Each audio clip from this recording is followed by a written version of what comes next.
Please join me to begin with the chanting. Namo tassa bhagavato arahato samma sambuddhassa. Namo tassa bhagavato arahato samma sambuddhassa. Namo tassa bhagavato arahato samma sambuddhassa. Homage to him, the Blessed One, the Worthy One, the fully enlightened One. Buddhang saranang gacchami. Dhammang saranang gacchami. Sanghang saranang gacchami. Dutiyampi buddhang saranang gacchami. Dutiyampi dhammang saranang gacchami. Dutiyampi sanghang saranang gacchami. Tatiyampi buddhang saranang gacchami. Tatiyampi dhammang saranang gacchami. Tatiyampi sanghang saranang gacchami. I take refuge in the Buddha, I take refuge in the Dhamma, I take refuge in the Sangha. For the second time, I take refuge in the Buddha. For the second time, I take refuge in the Dhamma. For the second time, I take refuge in the Sangha. For the third time, I take refuge in the Buddha. For the third time, I take refuge in the Dhamma.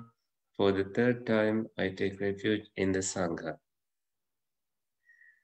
Panatipata veramani sikkhapadang samadhiyami.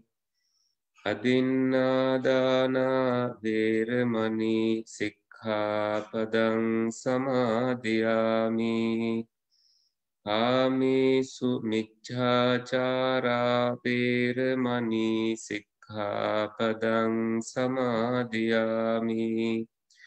Musāvādā veramani sikkhapadang samadhiyami. Suramēraya majjhapamā daṭṭhāna veramani sikkhapadang samadhiyami. I undertake the training rule to abstain from taking life. I undertake the training rule to abstain from taking what is not given. I undertake the training rule to abstain from sexual misconduct. I undertake the training rule to abstain from false speech. I undertake the training rule to abstain from intoxicating drinks and drugs causing heedlessness. Itipiso bhagavā arahang samma sambuddho vijjācarana sampanno sugato lokavidu anuttaro purisa dhamma sarathi sattha deva manussānaṁ buddho bhagavati. Thus indeed is the Blessed One, accomplished, fully enlightened, endowed with wisdom and virtuous conduct, well gone, pure in body, speech, and mind, knower of the worlds, unsurpassed charioteer of untamed men, teacher of gods and humans, awakened and blessed. Swakhato bhagavata dhammo sanditthiko akaliko ehi passiko opanayiko Paccatang veditabbo vinyuhiti. Well expounded is the Dhamma by the Exalted One, expressible in the here and now, timeless, encouraging investigation, leading upwards towards full liberation to be realized individually by the wise. Supatipanno bhagavato savaka sangho. Ujupatipanno bhagavato savaka sangho. Nyayapatipanno bhagavato savaka sangho. Samichi patipanno bhagavato savaka sangho. Yadidang chattari purisa yugani attha purisa puggala esa bhagavato savaka sangho ahuneyo pahuneyo dakhineyo anjali karaniyo Anuttarang punyakhitam lokasati. Of practicing the right way are the disciples of the Buddha. Of practicing the straight way are the disciples of the Buddha. Of practicing the true way to Nibbana are the disciples of the Buddha. Of practicing the proper way are the disciples of the Buddha. That is, the four pairs and eight kinds of noble beings. The disciples of the Buddha, worthy of receiving four requisites, worthy to receive hospitality from all quarters, worthy of offerings given out of faith, worthy of reverential salutation, unsurpassed field of merit for the world. Sadhu, sadhu, sadhu.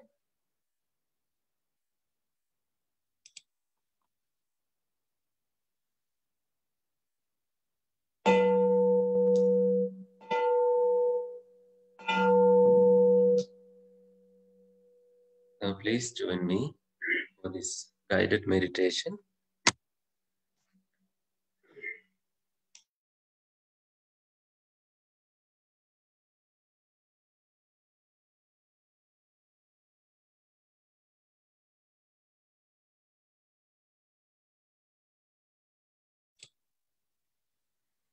Now please close your eyes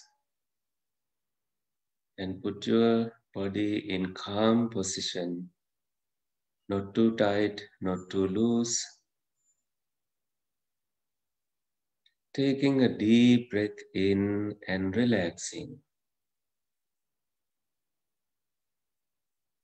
Letting out all tension and tightness.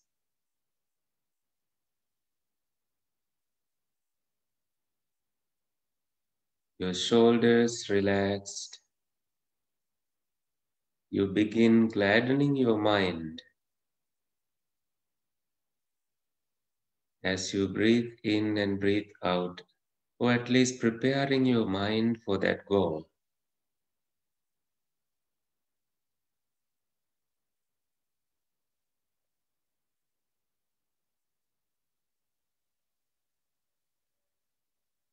Scan your body, your forehead, your jaws, your facial expressions,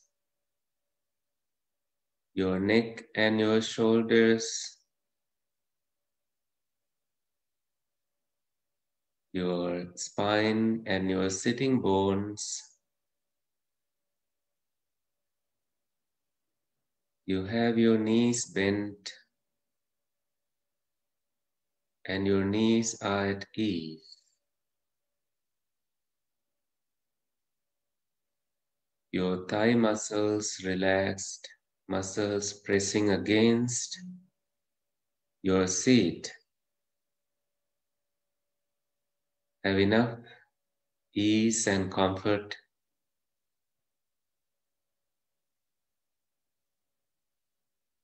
From knees down to your ankles. and to your soles of your feet and the toes, releasing any tension, any tightness in your body out into the space,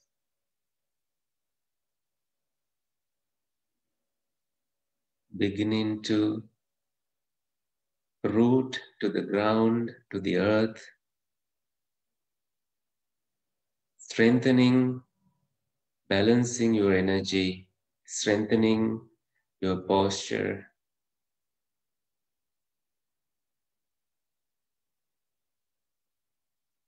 Now you do cleansing of this body, moving away from agitations,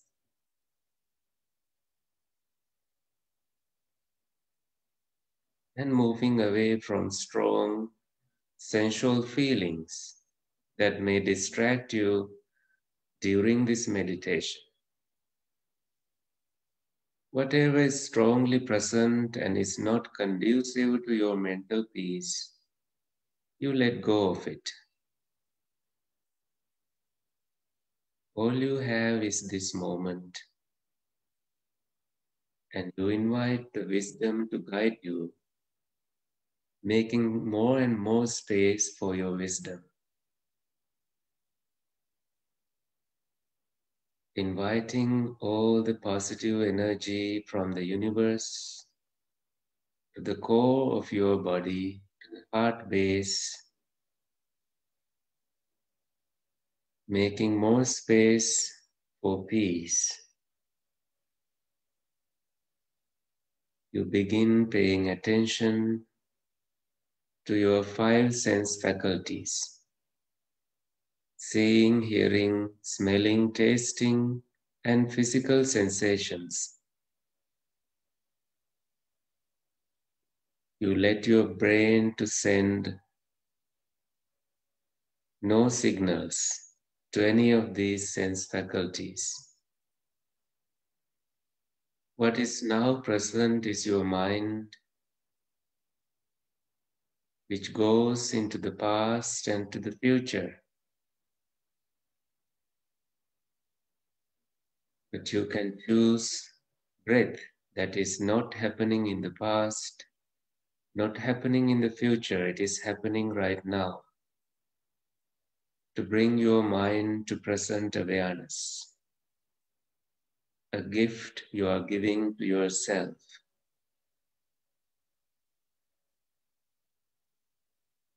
Breathe in mindfully, breathe out mindfully.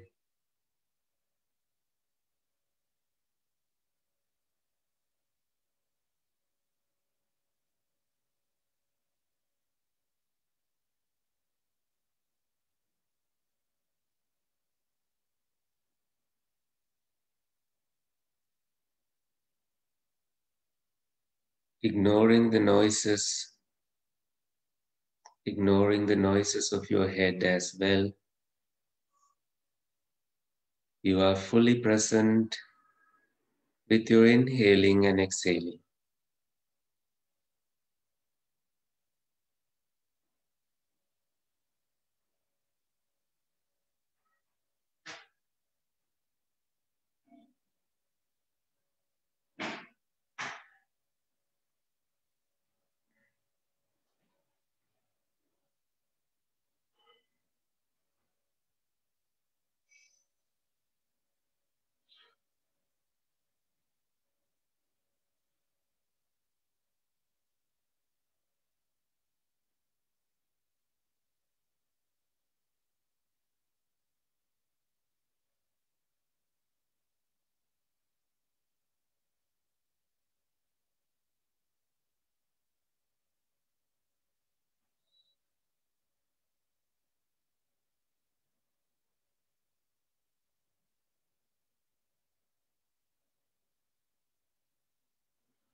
If you attract noises, you can stop the reaction from your mind from inside. If it triggers lust, hatred, and delusion, that is what needs to. That is the root. Those are the root causes of the five hindrances.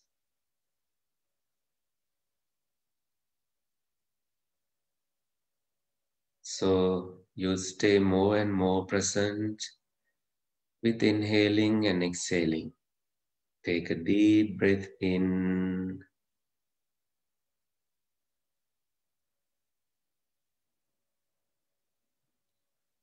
and release.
Observe when it is a long breath and observe when it is a short breath.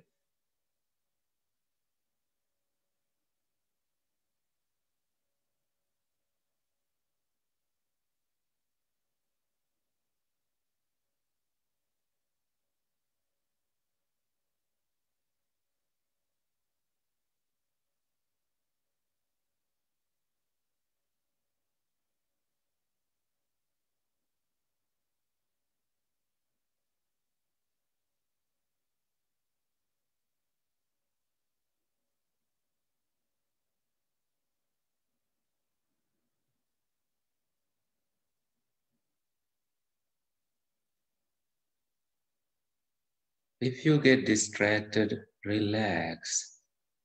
Relax the membrane, relax your head, and invite attention back to your breath.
You will notice your breath becoming subtle, and you will let it be so by being more aware of the subtle breathing.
Your breathing practice affects your mind and it begins to calm down.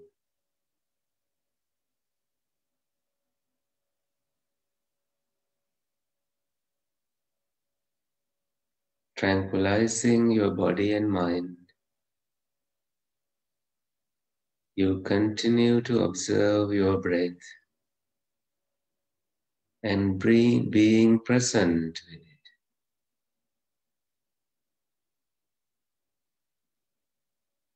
Letting go of any involvement with seeing, hearing, etc.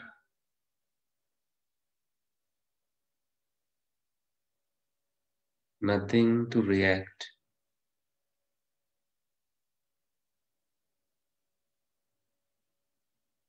Fully present here and now.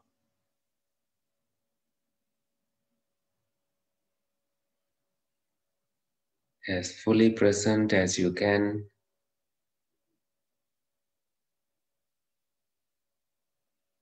giving a break to your mind, strengthening it,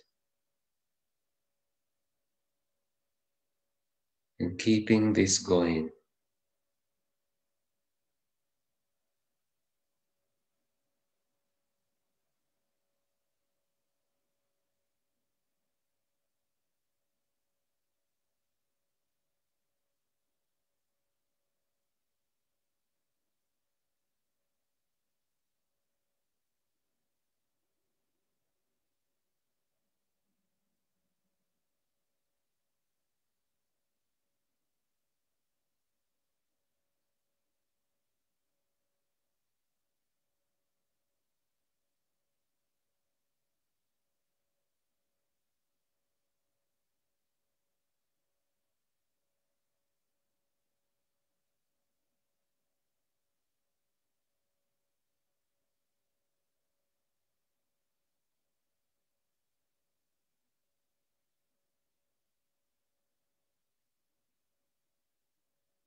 Become aware of the subtle movements of your thoughts, but bring your attention back to your breath. Consider these thoughts as distractions.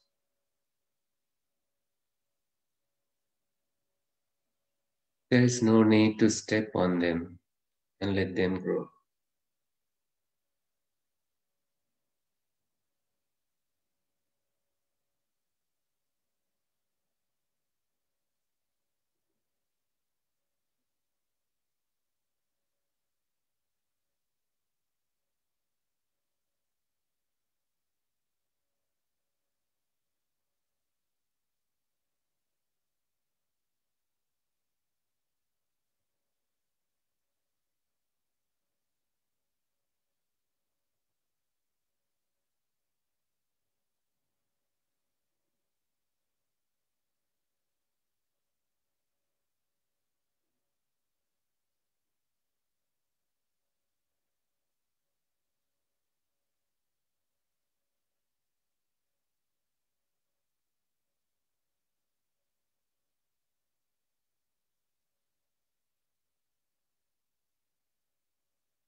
Without needing to identify with any experience you may have now,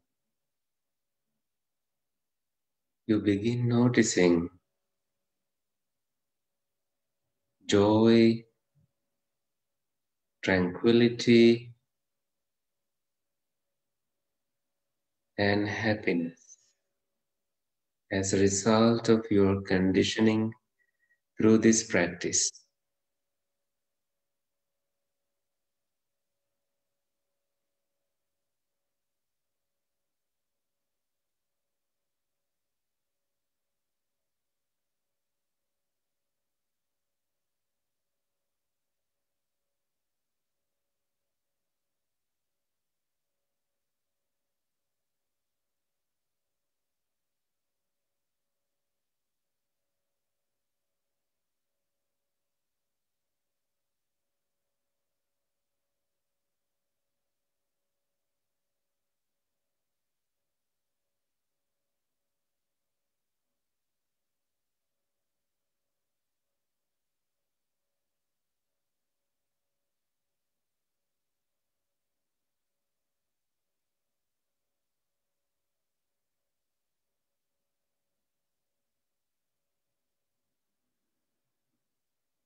When your body becomes light, you can let go of it.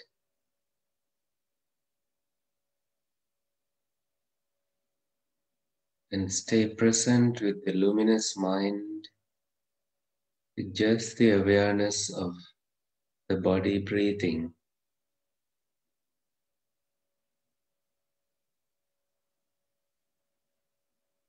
Just for the knowledge you have the body. But you don't get involved.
Let's radiate loving kindness.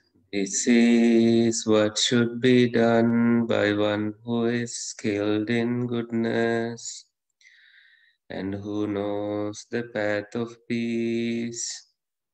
Let them be able and upright, straightforward and gentle in speech, humble and not conceited, contented and easily satisfied, unburdened with duties and frugal in their ways, peaceful and calm, and wise and skillful, not proud and demanding in nature.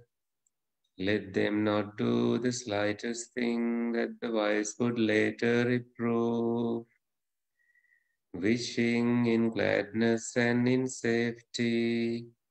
May all beings be at ease. Whatever living beings there may be, whether they are weak or strong, omitting none, the great or the mighty, medium, short or small, the seen and the unseen, those living near and far away, those born and to be born, may all beings be at ease. Let none deceive another or despise any being in any state. Let none through anger or ill will wish harm upon another, even as a mother protects with her life her child, her only child.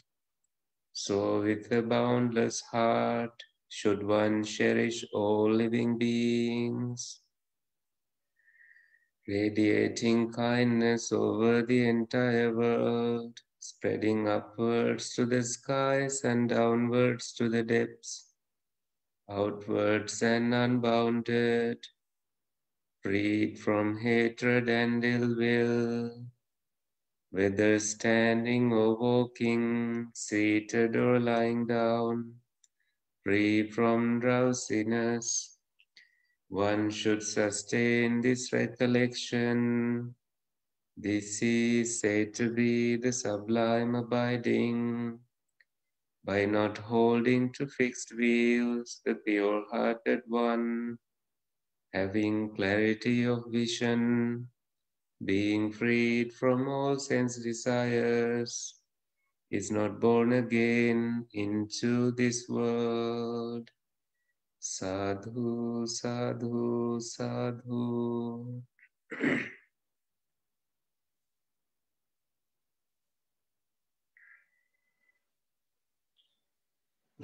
So,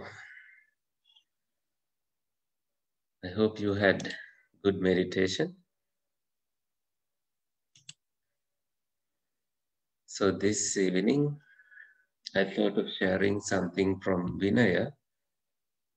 Vinaya is the basket of discipline, the monastic code of discipline. So, it is mostly used by monks and never encouraged for others to read through because it is a monk thing. But sometimes these things are known and they have become available in an internet.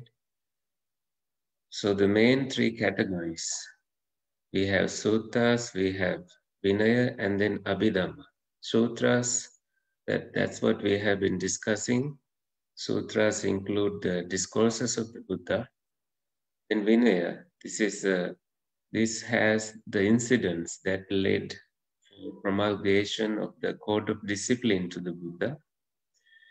And then we have Abhidhamma, which also has additional texts added later. So that is the basket of profound teachings. These are called different baskets.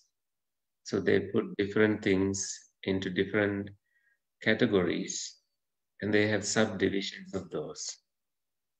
But Vinaya has, some of it has become available in internet. So you can go and read those things. And some of the things aren't available. And I think someday these things will be available for everyone to read. But when we publish the Buddha's teachings, we have the sutras and then we have Abhidhamma published widely and much less on Vinaya. However, the Buddha has taught that Vinaya is the life of the sasana. Sasana is the Buddha's teaching. When there is Vinaya, there will be the teachings. So we should not ignore Vinaya. But when I am teaching it, I will be careful. There are Vinayadhara monks who are well versed in Vinaya, errors of Vinaya. And they primarily paid attention to their own restrainment, and they also taught other monks. And all these Vinaya, the Buddha, when they taught Vinaya, he taught it for the Bhasutaya, well-being and comfort of the monks. Sangha, Sangha Pasutaya, Sangha Suttutaya, for the good conduct of the monks. So it is not for the inconvenience, it is for the convenience of monks that these rules have been taught. And then some of these were later changed by the Buddha himself, and also gave the freedom to change little and minor rules if there is a necessity. But in the first council, they decided not to change anything. Therefore, some traditions, they don't like the idea of changing things. They like to preserve things as has been taught by the Buddha. And today's teaching is primarily concerning the gravest offenses of monks, one of which is about killing oneself and killing others. The Buddha said if any monk does any such sort of killing or even shows signs toward killing, they will be expelled from the Sangha. This expulsion is such a grave punishment that you no longer will be considered in the assembly of monks as a monk. So you have put dirt into the purity of the Sangha. So therefore you will be, this action that you have done, you will be questioned in front of the Buddha at that time, and you will be told that you no longer is a monk. First they have the system to question, ask to verify whether you have done that mistake. And if they honestly say they did that, then they will be removed from assembly of monks. In that, they will not be permitted to enter into the sima, the boundary, where monks gather every fortnight to recite their code of discipline. And if the offense is less stronger in its character, then there are other punishments taught by the Buddha, and they are still being applied toward the monks. And accordingly, there will be a time period given to these monks to come back to purity, and they will be taken back. For gravest offense, parajikas, there is no excuse that you no longer will be considered a monk. So monks need to be careful about these things. You can't engage in any sexual activity. You can't engage in any stealing. You can't engage in any kind of praising of your spiritual attainments, that I have attained this and that. So that is the third one. The fourth one is killing. Actually, the third one is killing. You can't praise about killing. You cannot show signs of killing. So the fourth one is about praising about your own spiritual attainments. These are very much known in the Theravada tradition. And so people have some idea about this, and they know that this is not a thing, this is not supposed to be done by so and so monks. So what happens is the Buddha, he taught the repulsiveness of the body to monks. And when he taught that, he must have given such a profound teaching. And the Buddha went into the forest to meditate. And only one monk was allowed to visit the Buddha, and that monk was the one who brought food to the Buddha. So this was something the Buddha did. Even that monk didn't speak to the Buddha because the Buddha wanted to keep silence. And the Buddha came back only to find out that there were monks missing. And I will share the rest of the story with the screen shared.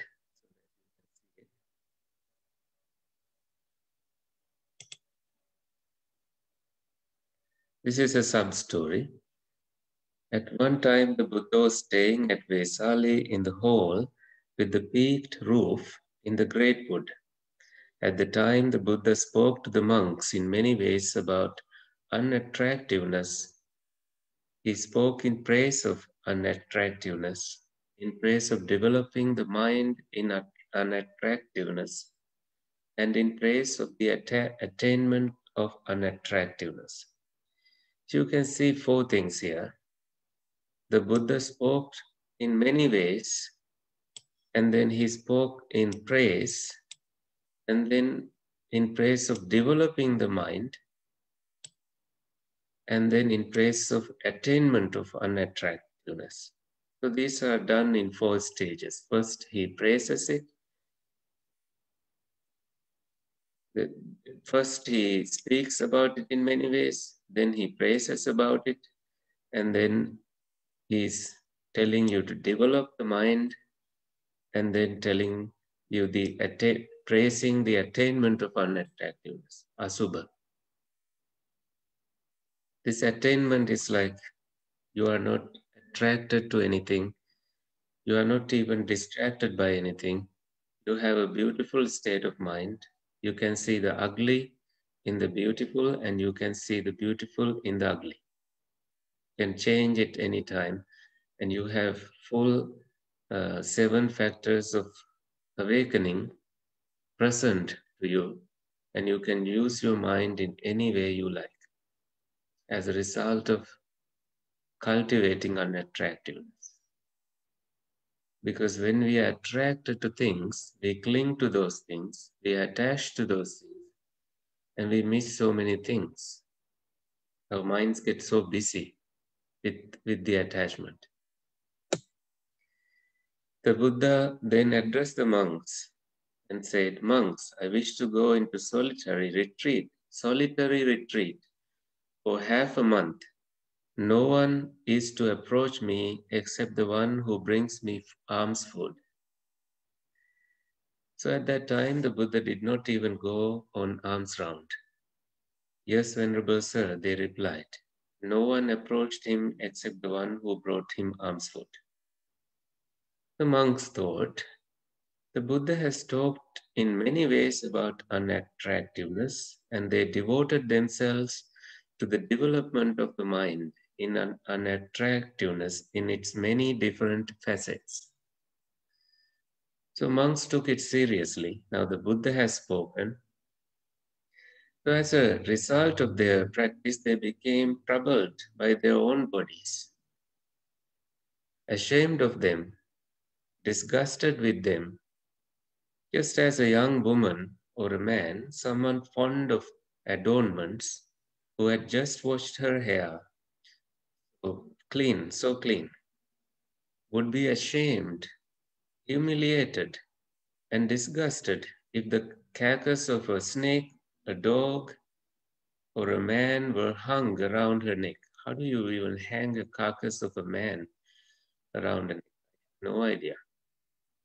Just so those monks were troubled by their own bodies. You can put a rope and attach it to your neck as, as a garland. Snake makes sense, it's a dead one. Even dead one. And a dog, why do we even put a dog? That's like something beautiful. Here, you see, this is a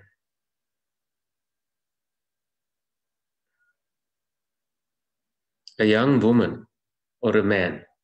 So young people, they love to, stay young and stay beautiful. So they would like it.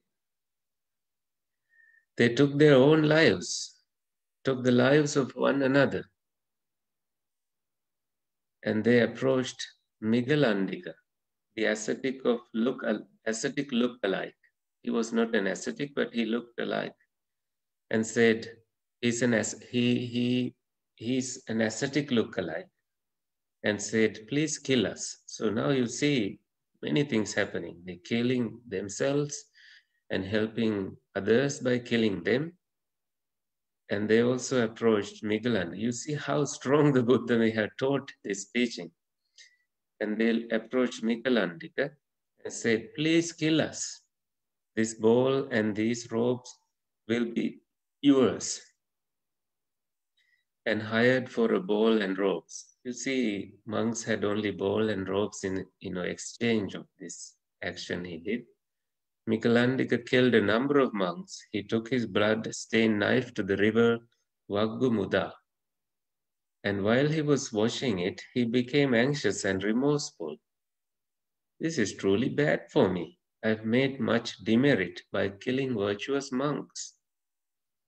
Then, walking across the water, a god from the realm of the Lord of Death said to Mikalandika, well done, superior man.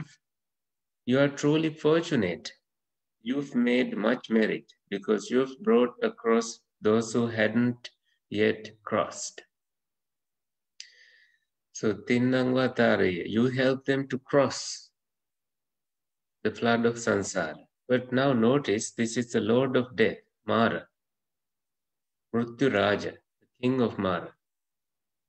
So he has intentions of fooling the monks and also even encouraging them.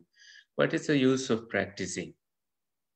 What is the use of, abandoning your luxurious life? Why did you go into forest? So that kind of thoughts are sent by this man, this person. So this is somewhat a statement that may be true, that may also, true in the sense that maybe these monks were really bothered by the body and that's the only thing that was bothering them, so they attained Nibbana. So that may be an indication of them crossing the flood of samsara. But again, it may not be so as well, because the Lord of Death is having these intentions sometimes. Mara coming to monks and nuns saying, don't practice. There's no use of it. So, but again, this is an encouragement for this man. So then what happened here, you can see it, Mikalandika thought, so it seems that I'm fortunate that I have made much merit. It then went from dwelling to dwelling, from presence to presence, and said, who hasn't crossed yet? Whom do I bring across? See that thought, that one thought. The monks who still had sensual desire became fearful and terrified, with their hair standing on end. Only those who were free from desire were unaffected. So Mikalandika went on killing more. Then on a single day, Mikalandika killed 1 monk, 2 monks, 3, 4, 5, 10, 20, 30, 40, 50, even 60 monks. Unbelievable, so many monks. So this may have been one reason why monks are extinct, monks' sasana ended at some point in India. At the end of that half month, the Buddha came out of seclusion and said to Venerable Ananda, why is the Sangha of monks so diminished? Ananda told him what had happened, adding, so even Ananda did not go to Buddha to report what was happening. This is how much they respected. He knew he respected the Buddha. Venerable Sir, please give another instruction so that the Sangha of monks may become established in perfect insight. So now it looks like from this statement that monks did not have perfect insight. That is why they went on to killing themselves and killing others and supporting that kind of killing angrily. Well then, Ananda, bring together in the assembly hall all those monks who live supported by Vesali. Yes, when he had done so, he approached the Buddha and said, Sir, the Sangha of monks is gathered. Please do as you think is appropriate. The Buddha then went to the assembly hall, sat down on the prepared seat, and addressed the monks. You see here, monks, When stillness by mindfulness of breathing is developed and cultivated, it is peaceful and sublime. Now, the Buddha is not teaching unattractiveness of the body. Nobody was taking actions against the Buddha. If this happened now, this will be bad for any religious teacher. But now the Buddha is teaching again a satisfying state of bliss, and it stops and settles bad, unwholesome qualities on the spot whenever they arise. Just as a great unseasoned storm in the last month of the hot season stops and settles the dust and dirt in the air, just so when stillness by mindfulness of breathing is developed and cultivated, it is peaceful and sublime, and it stops and settles bad, unwholesome qualities on the spot whenever they arise. Now take the simile here. There is an unseasonal storm in the last month of the hot season. So this storm is not supposed to come, but it comes. But then it stops and settles the dust and dirt in the air just so. So even so, your mind, even when unseasonal storm comes and the dust settles with what? With your stillness cultivated by mindfulness of breathing. Anapanasati. Sati of ana and apana. Ana is in-breath, apana is out-breath. And how is, now the Buddha is getting into deep teaching here, and it's given in brief here, but this should not be missed. And how is stillness by mindfulness of breathing developed and cultivated like this? A monk sits down in the wilderness at the foot of a tree or in an empty hut. He crosses his legs, straightens his body, and establishes mindfulness in front of him. You bring mindfulness to the forefront. Simply mindful, he breathes in, mindful, he breathes out.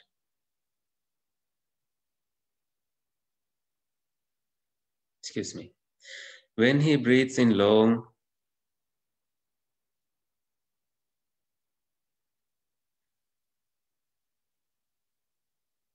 give me a second.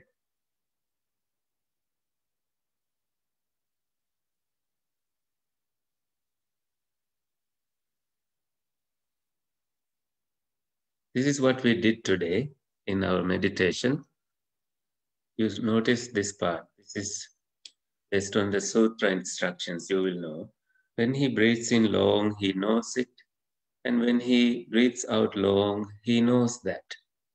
When he breathes in short, he knows it. And when he breathes out short, he knows that. When breathing in, he trains in having the full experience of the breath. When breathing out, he trains in having the full experience of the breath. When breathing in, he trains in calming the activity of the body. When breathing out, he trains in calming the activity of the body. That's how this translation goes. When breathing in, he trains in experiencing joy. When breathing out, he trains in experiencing joy. When breathing in, he trains in experiencing bliss. When breathing out, he trains in experiencing bliss. When breathing in, he trains in experiencing the activity of the mind. When breathing out, he trains in experiencing the activity of the mind. He calms the activity of the mind. He trains in calming the activity of the mind. So this goes in the full stages of Anapanasati practice. And then he trains in experiencing the mind. He trains in experiencing the mind, breathing in, breathing out, gladdening the mind, stilling the mind, freeing the mind, and that is the end of that practice. No, it goes on more.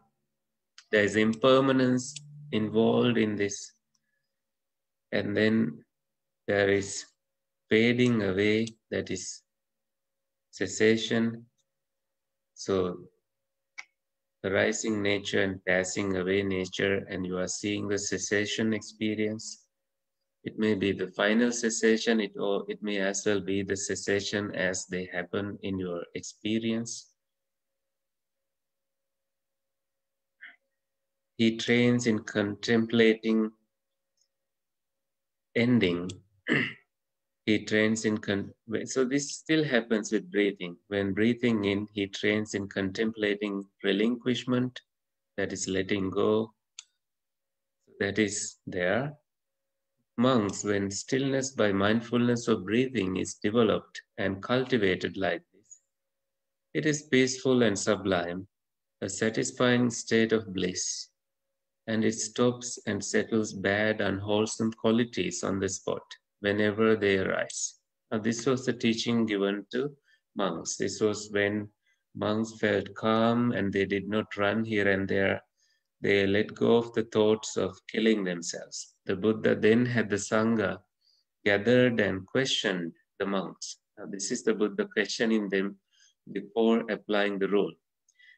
Is it true, monks, that some monks have taken their own lives, have killed one another, and have said to Miguelandika, please kill us, this bowl and these robes will be yours? It is true, sir. The Buddha criticized them. Monks, it is not suitable for these monks. It's not proper. It's not worthy of an ascetic. It's not allowable. It should not be done. How could those monks take their own lives, kill one another, or say to Miguelandika to kill them? This won't give rise to confidence in those without confidence. And monks, this training rule should be recited like this. So monks therefore recite it. If a monk intentionally kills a human being or seeks an instrument of death for him, he too is expelled and excluded from the community. In this way, the Buddha laid down this training rule for monks. And there is a second story. So this is a story about seeing a beautiful monk, not a beautiful monk. This is seeing a beautiful wife. And monks want to have this beautiful wife. And these monks go to her husband and say, you should die. So let's read that too, if you have the time. At one time, a lay follower was ill. He had a beautiful and pleasant wife. And the monks from the group of 6, these are troublemaker monks. Anytime you see monks from the group of 6, these are troublemaker monks. They do the opposite of what the Buddha says. These are called Chabbagya monks. Had fallen in love with her. So all these 6 monks, they said to each other, if this lay follower lives, we won't get this woman. Now he is sick, so come, let's praise death to him. They then went to that lay follower and said, you have done what is good and wholesome. You have made the shelter against fear. You haven't done anything bad. You haven't been greedy or immoral. What is the point of this miserable and difficult life now that you are sick? It is better to die. Death is better for you than life. When you have passed away, you will be reborn in a happy place in heaven. There you will be able to enjoy the pleasures of heaven. This is not even according to the teachings of the Buddha. Heaven is discouraged. You have to bring them even further. You are a good monk. To the Brahma world and to letting go of even being involved, entangled in that Brahma life. That lay follower thought, the venerables have spoken the truth, for I have done what is good and avoided what is bad. And after death, I'll be reborn in a happy place. Sometimes, in other sutras, you find monks teach for Brahma Viharas, loving kindness, compassion, joy, and equanimity, limitless. This makes one a Brahma person, Brahma being. Here you don't see that kind of teaching because these are 6 monks, 6 groups, group of 6 monks.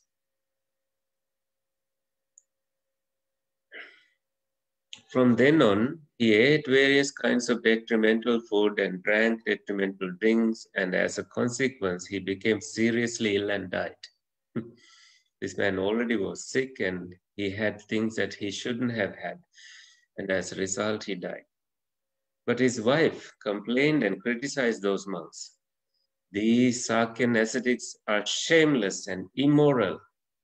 They are liars. They claim to live according to the truth, to be celibate and of good conduct, to be truthful, moral, and of good character.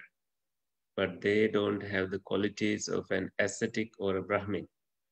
They have lost the plot. They praise death to my husband, and because of them, my husband has died. And other people complained and criticized them in the same way.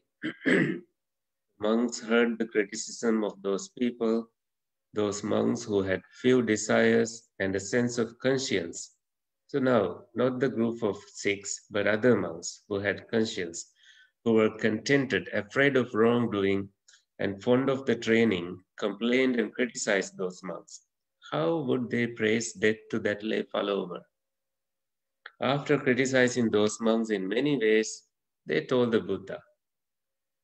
And then the Buddha is asking, is it true, monks, that you praise death to that lay follower? It's true, sir. So at least these monks spoke the truth. Buddha rebuked them, and foolish men, it's not suitable, it's not proper, it's not worthy of an ascetic, it's not allowable, it should not be done. How could you praise death to that lay follower? This won't give rise to confidence in those without confidence, without saddha. They lose saddha. This will not give saddha to anybody. And so, monks, this training rule should be recited like this. So the final ruling, if a monk intentionally kills a human being or seeks an instrument of death for him or praises death or incites someone to die, saying, my friend, what is the point of this miserable and difficult life? Death is better for you than life. Thinking and intending thus, if he praises death in many ways or incites someone to die, he too is expelled and excluded from the community. And there are these definitions, of different words taken. What's the meaning of a monk and what is the meaning of intentionally? And then there are these other incidents, so many to read. You see the bar is here and it has other incidents and, with many things added to make it more clear as more incidents were reported. So I trust that you learned something. So before I conclude, would you like to share your thoughts, ideas, comments, and whatever is that you have learned today?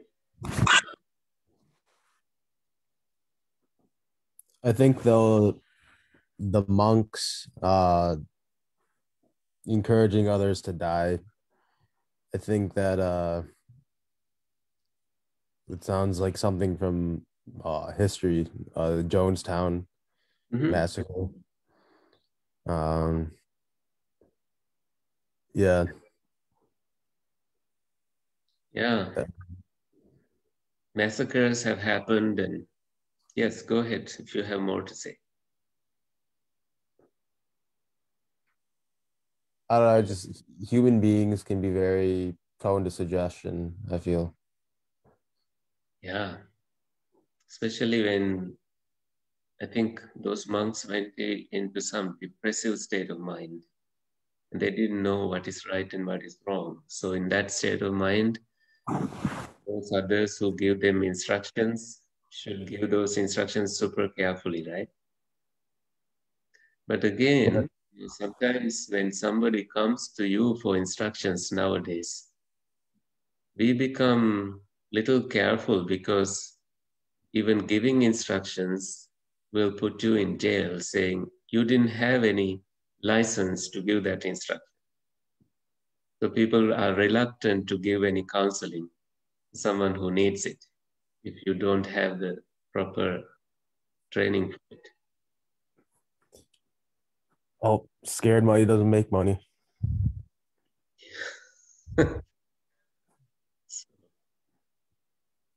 Did you say scared mind doesn't make money? Scared money. Yeah. Bhante, I was wondering if you could clarify for us the difference between gladness and happiness and joy, or bliss and joy. So sukha is the happiness, word for happiness. Pamojja is the word for gladness. So pamojja and sukha, you see, when you see the difference between these two words, sukha is basically like a bliss that you experience with breath. But pamojja is this arising joy, like uplifting joy, that kind of joy. Is that helpful? Yes, thank you, Bhante. You're welcome.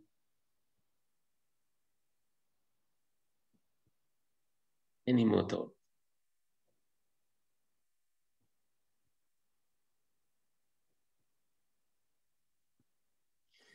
Before I forget, we are doing a retreat on this Saturday. It's a half-day retreat at Fonseca Community Center, and Bhante sent out an email from the temple saying that 10 people will be able to sit in that retreat comfortably if they have been vaccinated and if they feel comfortable coming. So we are seeing how people will be interested in reopening the temple by doing that. So we have tried that few times. There was less interest, mainly because less and less people were, there were not many people vaccinated at that time. So we will see, but I will be out of town, but I will join from Seattle time for that retreat toward the later part. But the retreat ends by the first half, morning. We don't do it afternoon. We do it only in the morning time. So we are thinking of starting at 8:30, and then we will end around 11 and 11:30. So then you can go home and practice, and also we will offer it via Zoom, so you can join it from home and continue your practice for the rest of the day and the weekend. Any question about that?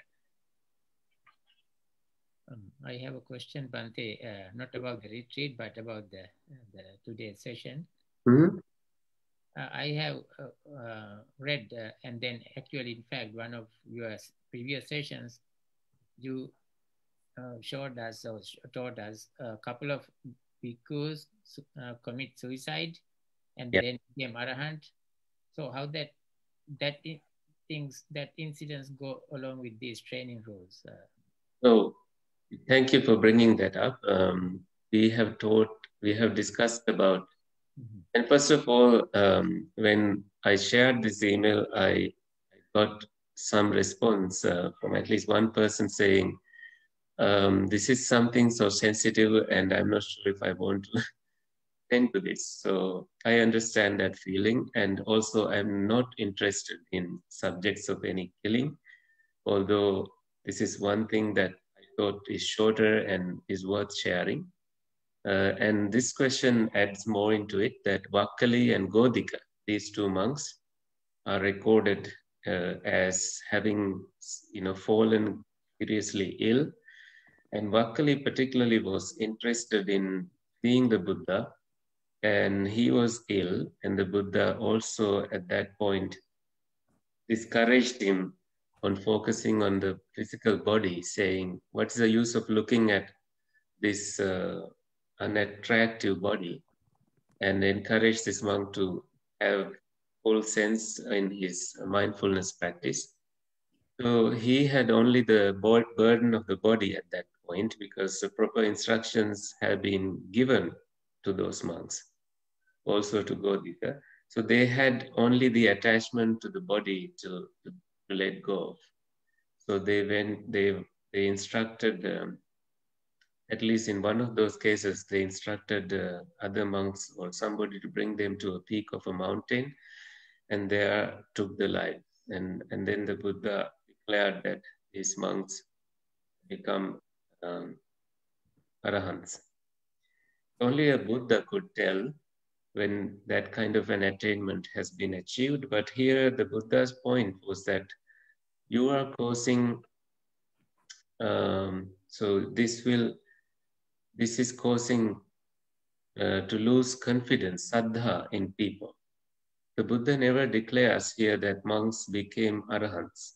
Some of them may have, even in that story, it said that some monks were frightened because they had attachments. These are like deep teachings in that they had attachments. Therefore, they were frightened. Their hair stood on end.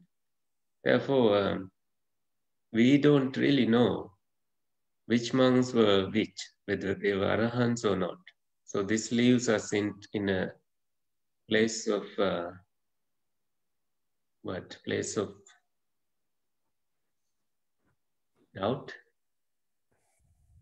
uncertainty, or Uncertainty. uncertainty, yeah, about what to think about. And we don't have time machines yet to go back and. So they don't tell you when you become an arahant? Monks, some monks reveal it, some monks don't. And at this time, according to the circumstances, they did not have the Buddha to go report that they are arahants. The Buddha was present. I think they have a habit of reporting that to the Buddha, and the Buddha consents sometimes. The Buddha doesn't have to consent. The Buddha knows by mind that these monks are telling the truth. The teachings and the structure conditions were available, but even at the time of the Buddha, these things happened. So, if I was a monk, I would skip straight to arahant. I'd be one of those monks. but then you will ask that kind of teaching from the Buddha, and I would get slapped.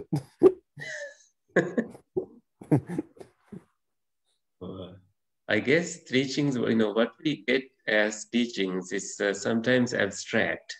We don't get all presence and the supporting structure and all the detailed instructions. Therefore, we may be missing some of it. And the example I can give to that is that when the Buddha gave his first sermon, it says that, in the noble quest, in that teaching, it says that some monks went on arms round and the Buddha gave instructions.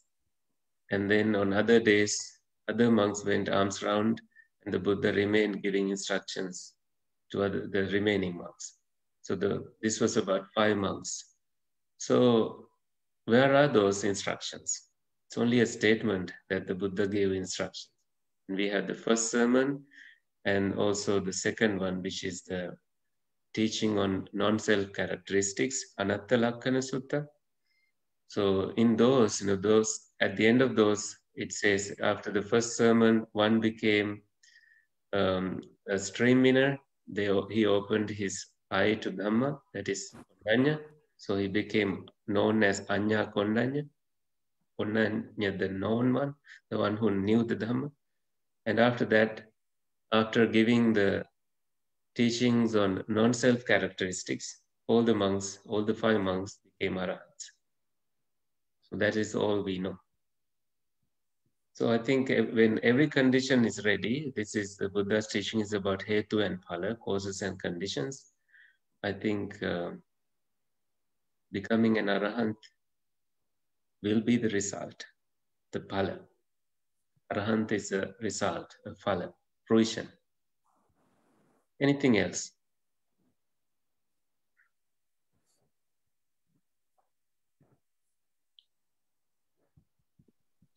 Bhante, the Asubha Bhavana, so the thinking about the unattractiveness is one of the protection meditations, right? Protective Chaturaraka Bhavana or something? Yeah, it is. I think this will be a protection also. So the 4 protections is Metta, Asubha, Marranusati. What is the other one? Metta, Buddhanusati, Metta, Buddhanusati. Asubhanusati. Okay. So Metta is loving friendliness. So that is protective because you don't have enmity toward anybody and to yourself. And Buddhanusati, that is protective because Buddha is protecting you and you are reflecting on the qualities of the Buddha and becoming one, becoming enlightened. Not the Buddha, but an Arahant. And then that third one is Asubha, unattractiveness, that is protective because you can protect yourself from beautiful men and women. Not really that, but it is protective because you can protect yourself from lust, hatred, and delusion. And the fourth one, Marananusati, it is protective that it saves you from inevitable, Death and decay. falling into samsara. That is inevitable, but then when you contemplate on the expiration date that we all have, you can reduce the attachments within your lifetime and have peace.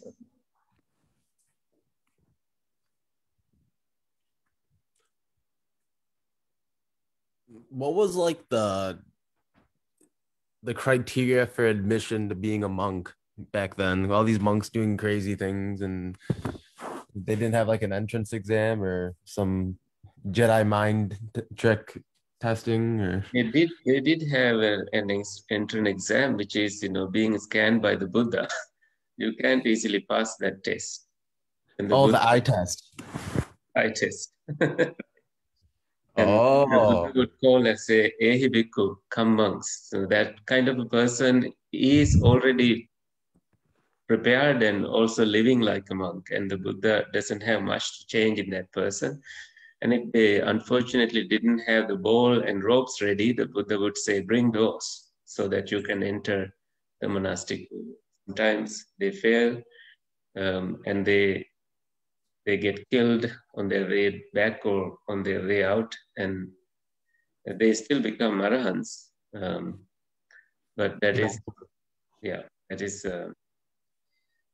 after the receiving of proper teachings. I think it's amazing how they, in the text, they already, in the future, they say that the monks will have the wristband or the string on the wrist that'll signify that they won't be using robes anymore. It has a string and the name of the next Buddha and all already prescribed in a ancient text. Like they're like, it was whoever wrote the text, or I don't know who wrote the text, but they, I guess, quote unquote, they called it. They're calling it. Audacious. It. Yeah, whoever the writer is audacious. Not a writer thing, though. We need to know that it came from oral recitation tradition and then was written down in Sri Lanka and then was spread to other countries, and also it was later remembered and written down in other countries. So that is how the tradition holds it. So yes, there's a lot of hands. Yes, a lot of hands and heads and brains. Anyway, so I think we need to wrap up for the day. And I like to also request you to share this fundraiser request for Sasanka Chandrasiri. He got accepted to a program in Ireland, but he doesn't have the money to go. So if you share this with whoever is willing to support, it will be highly appreciated. I have been teaching him English, so known him and I trust him, and so he got accepted. His story is there, and this is his acceptance. Letterkenny Institute of Technology. So we really appreciate any vibes, any good vibes his way. Oh, I helped him. Thank you so much. And I will be in Canada after this week's teaching from 12th, but I will continue to teach from Western Buddhist Meditation Center in Mississauga. So you will not see me disappearing. I will continue to be and be supporting, but I have to go there for some mandatory stuff, and just letting you know. Happy meditation, and we will see you on the retreat time and in other teachings. Thank you for joining. Anything else? All right. May the suffering ones be suffering free, fear struck, fearless be. May the grieving shed all grief. May all beings find relief. May the devas rejoice in our good karma. May they find relief from suffering. May all beings attain the supreme bliss of Nibbana. Sadhu, sadhu, sadhu. Thank you for coming. Good night. Thank you. Thank you, Bhante. Good night. Good night, man. Thank Stay you. well. Everyone, sir, night. Thank you, Abu. Everyone's a nice. Much better if I just send an email.